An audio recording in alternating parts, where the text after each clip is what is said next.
While we print, sometimes white streaks like this can appear. How do we fix this issue?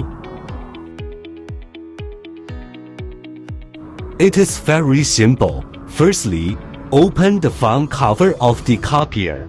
Then push the blue cleaning brush to the left to take it out. If the brush head is not clean, you can tap it like this gently to shake out the toner.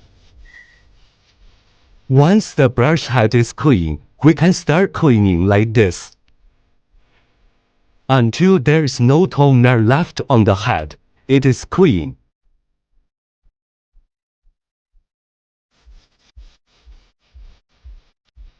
Now start cleaning the other hole and repeat the same operation.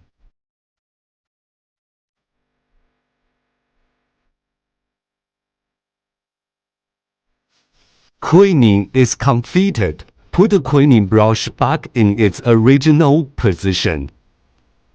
Close the front cover. Now let's check the result.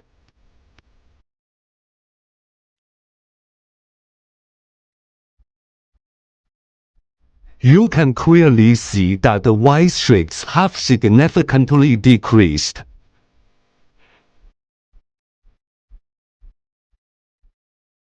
Take a look at the comparison between before and after.